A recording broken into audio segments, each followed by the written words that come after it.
Welcome back to the community, everybody, and thank you all for being part of it.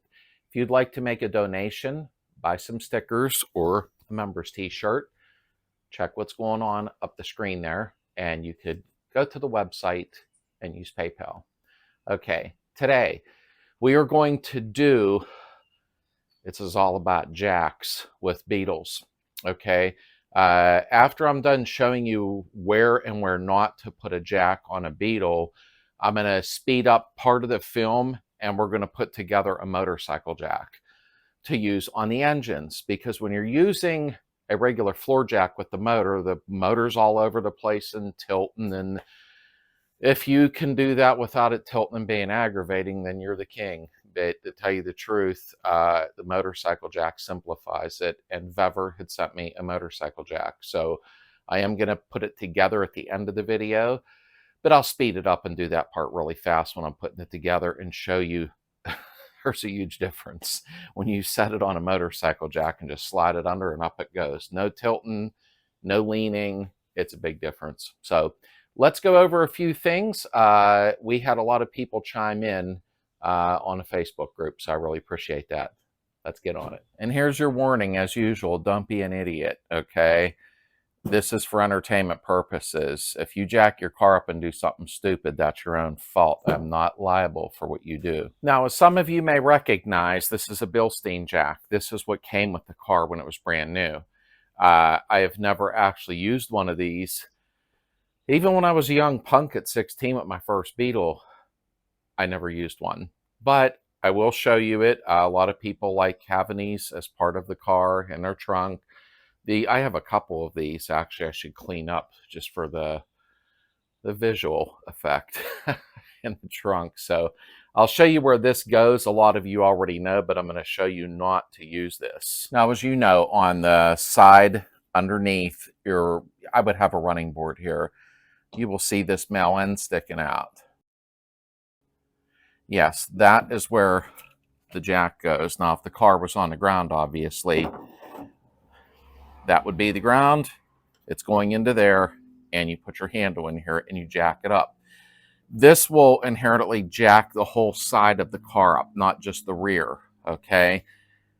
I don't ever recommend using these. I really don't. To tell you the truth, okay, they probably worked good when these cars were brand new, but unless you have brand new floor pans and the whole thing is just structurally new, yeah, maybe. I'm just not a big fan of them, but kind of cool to have on hand, though. But that's where these went originally. This was on the ground. You jacked it up. The whole car went up in the air, and it made it convenient.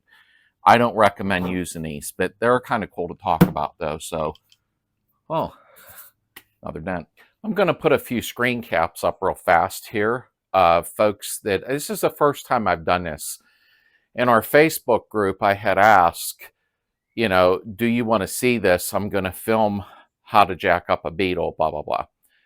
And I've never done that before and said, like, any tips, what you want to see. Here, quite a few people did chime in, and here's just a couple little clips from it here.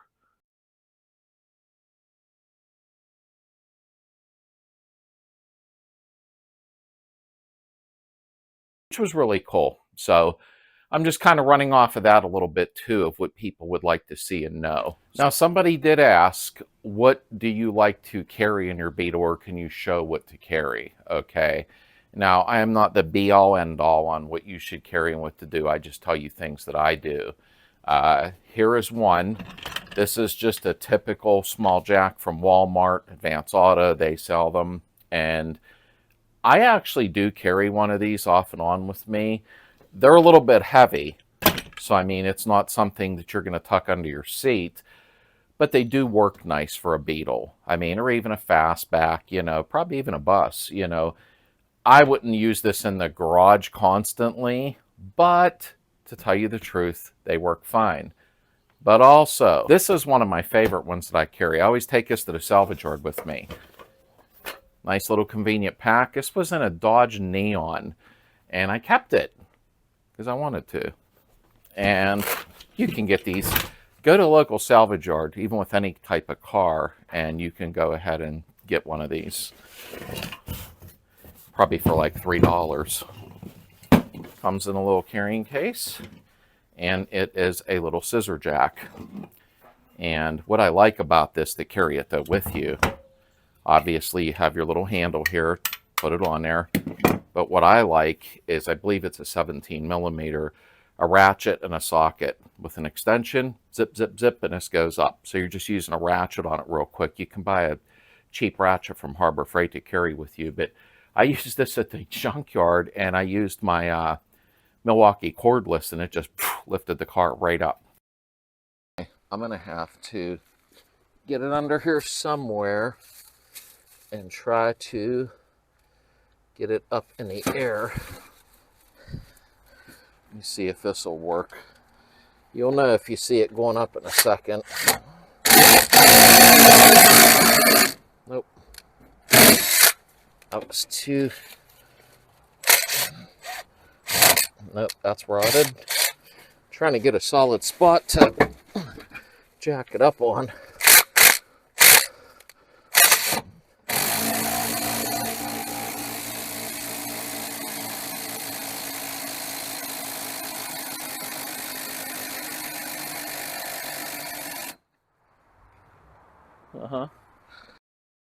So that's what I like to carry. Carry what you will, but that was one of the questions. And I think those couple of things are convenient, you know, whatever you choose. Always be careful with the scissor jack, though. They can get a little bit of wobble back and forth. So, well, I don't know what wobble was, but I meant wobble. So we're going to start at the back of the car first, then we'll move to the front. Now this is a standard Beetle, then we're going to go over Super Beetle, and then Convertible, and then we're going to do the motorcycle jack. Somebody had also posted, you know, what kind of jack do you like, etc., you know, what would you buy? Pretty much anyone that's safe. Okay. This is what I have. I'm going to bring you up close. Now, the last one I had was a Snap-on years ago, and it finally just got tired. This here, my wife and my younger son had surprised me with. Could have been on Father's Day. I can't remember. But it's a Pittsburgh one from Harbor Freight. And it's a 3-ton. It's a rapid pump. Okay. And as you can see, it's all dirty. It's also low profile. It says 2 1/8 inch from the floor. So this is nice for lowered cars. It's a 3-ton. It works great. It's rapid pump. Now, one thing I do want to tell you about floor jacks, and then we'll get to the car. Now, here is something that is important, okay? And I'll make it quick. And I probably won't do a video on it. I don't think anybody'd be interested. Once a year, sometimes twice a year, I maintenance my jack. And I'm not talking about just oiling the wheels so they move better. I'm talking about bleeding the air out of it. It's easy to do. And you have to use hydraulic jack oil. Don't go dumping 5W30 into your jack. But I maintenance my jack once or twice a year. For safety reasons, it works better. And it's not like when you're pumping and nothing wants to happen at first. I always bleed the jack off. If you just want to see it, I will, but I don't think anybody's going to be interested in jack maintenance. But I actually do it once or twice a year, and I pump the air out of it and refill it and clean it. This will last me the rest of my life doing that. So I know I talk a lot. Shut up. We'll go over jack stands momentarily. Now, we are at the back of the car, as you know.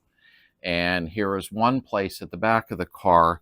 You can go right under this dust cap that is, you know, with the torsion tubes. It's bolted to them.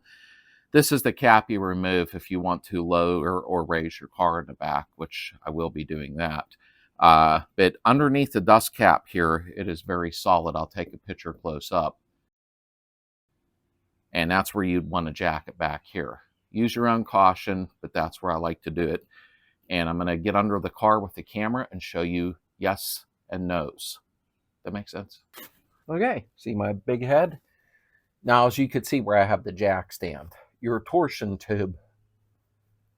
Oh, I gotta sneeze.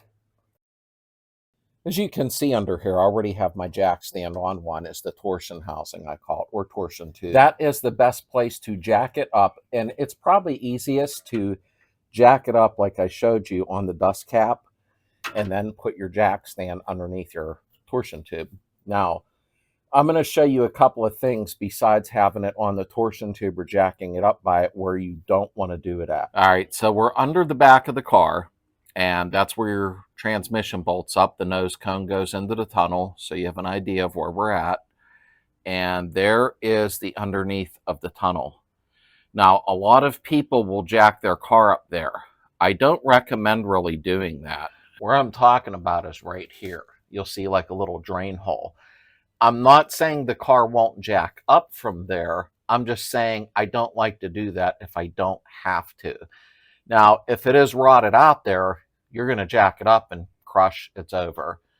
Now, I would like to think if it does that there, then you've got a lot more problems to worry about. So technically, I would not jack it up there. I've seen people do it and move the car around. Okay, I get it. I'm just recommend that you don't. People do it, but just don't. Now, another thing you don't want to do, this is where your transaxle sits. That's where your mounts are and where it bolts down to, all right? You don't want to jack up on this brace here because you will bend it up in. Somebody actually just ran into that on one of the Facebook groups. I can't remember now. And it bent it up in. So you don't want to jack up there. Your motor would be right here. But you don't want to jack up on your motor either because then you can start ripping the rubber mounts. Don't jack up in this area. Even on these tubes, as strong as that cradle is, you don't want to start disfiguring them tubes. So these tubes, this brace, your motor, I know some of you are going to say, well, I've jacked up there before and I've had no problems. So that's good. I'm glad. I don't want you to have problems, but don't jack up there. You really shouldn't. Okay, I probably didn't have to show this, but I'm going to anyhow. A lot of people already know, don't jack up on your floor pans. Now, I'm sure you know that already, but I needed to put that in there. Now, when I see some of these on an old school lift, a lot of people will put here and back here. I don't know if you can see that on camera, on the underneath of the rocker panels. I do consider that to be pretty strong, but on these cars, you got to really watch. You better know what you have because you'll crush these heater channels real quick or the car will fall on you. So try not to use this area either. I really don't like to, and I don't believe there's a reason to unless you're in a really odd situation. Now we're moving up to the front end. Now we're moving to the front end of the vehicle. Now, this is very important before I show you where to put it, and most of you already know. Make sure your frame head's good. Watch jacking Beetles up that you may have just bought and maybe you got lazy and didn't go over it good enough. You want to make sure the frame head is solid. A lot of these are rotted out under there, so be careful where you put it, okay? Let's go. This is some awkward filming. This is the front beam. Now, most of you know what this is. I get it. This is the best place to jack up in the front. Now, caution. Spider webs. Caution. If your frame head is solid, make sure. I did a video redoing my frame head, and that should be able to teach you how to check a frame head out. I did rust bullet on mine, but at least it shows you the weak points where they rot, stuff like that. But you want to jack up. Now, mine's an adjustable front end, so this big lug's in the way. In the center or off to each side, and I'll bring the camera under a minute here. Well, okay, come here. So you see your beam under there. I'm going to take a picture and put some arrows where you need to see the jacking points. And that's where you want to do it. Now, I know you're thinking to yourself, Slade, why do you have yours there? Well, I have the jack stands there because I had to install the front beam. So I had no choice, but I feel very confident putting it there on my car because I know it is extremely solid. It's cars that you need to worry about that have some rot or rust under there. Then you got to be careful doing stunts like that. But that is where my jack stands are in the front. I don't recommend doing that, but I have no choice because I was putting the front beam on and I needed the car in the air. So in the front, I showed you the jacking points there. Now, something I'm going to bring up about Super Beetle. Now, if you have a Super Beetle, okay, you will have the same rear end. And nothing changes back there. If you have the Super Beetle in the front end, everything changes. The suspension is totally different. That is the one I had on my channel first, Gracie, who's in great hands now. And I just got to meet him the other day, him and his wonderful wife. I forgot to get a picture of the car and a picture with Dave. I'm really bummed about that. But hopefully he did promise to come and visit soon, so I'm really excited about that. Anyhow, I'm going to try to salvage some pictures and short film clips and do a voiceover right now to show you where to jack the Beetle up in the front.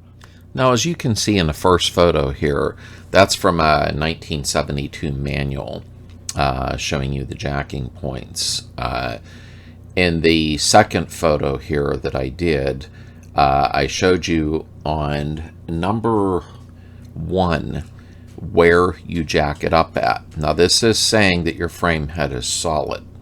Number 2 and 3 is where you put the jack stands. This was from one of my videos I screen capped. So number 1 is the jacking point, and 2 and 3 is for the jack stands. Make sure your frame head is solid, or do not jack it up there at all. Okay, I hope that was helpful for the Super Beetle. Now, people have brought up convertibles. Now, I don't have a convertible here. I could call my buddy Ted and have him bring his car over.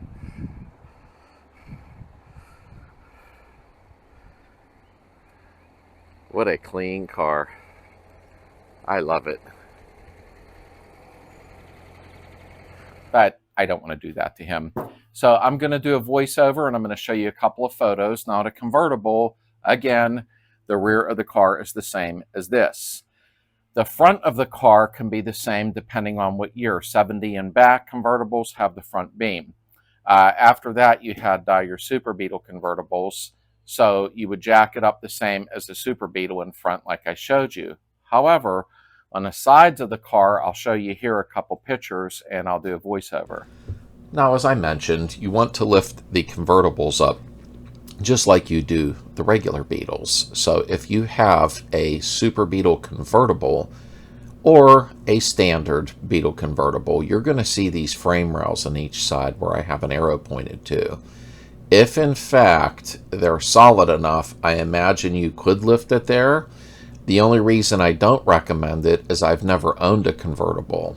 So that is entirely up to you. A lot of people say they jack them up on those frames that are underneath them. If yours is solid, you choose what is right for you. Otherwise, for a standard convertible or a super convertible, lift them as I showed how to do on the regular sedans, just to be safe. Okay, I hope that was helpful. Alrighty, so somebody else in the comments said, what kind of jack stands? Okay, I really don't have big recommendations on them. However, buy good ones. Just contradicted myself. That happens. These were from Advance Auto. I have a set under the front beam, so to speak, that were from somewhere like Advance. I can't really remember. But my son called me one day. This was last summer, I believe. And he was like, Dad, did you hear about the jack stands collapsing? No. Well, they're collapsing. Where did you buy yours from? I really didn't remember at that time on the phone. Be careful, because some of the jack stands are collapsing, the junk ones, and they're breaking. Okay, I'm glad my son looks out for me. I love him to death, I do. So proud of him. Anyhow, all of a sudden, I had 2 jack stands here immediately, and he definitely went a little heavy on what he got me. Okay, so these are under the back. They're 6 ton. So they're definitely going to work. I'm not sure where he got these. And they even have a pin that slide through them. He took no chances. Rated at 6 ton, I think I'm good to go. But I had to show that because I believe it was Heidi. Somebody, I can't remember, in the comments, somebody said something about jack stands, and I can't remember who it was. I apologize. But yeah, 6 ton, I think he got me covered. Thank you, Dalton. Okay. This took a little longer than I thought it was going to. All right, this video was a little, I thought this would be a 5-minute video, and then I was going to do the motorcycle jack. I'm going to do the motorcycle jack separately in its own video to give Vever credit after I thought about it. It isn't fair to shove them at the end of a video. They did send me the motorcycle jack for free. So I'll do that video in about 2 days. Instead of waiting until next Friday, I'll just put it up in a couple of days, and that way you'll get 2-for-1 special. I don't know if it works that way, but that's what I'm going to do. Let me know. I'm going to do something. I'll show you right now if you've made it this far in the video. I know some of you don't. This is what I'm going to be doing in a few days, so let me know if you want to see it. So I'm going to pop this door off.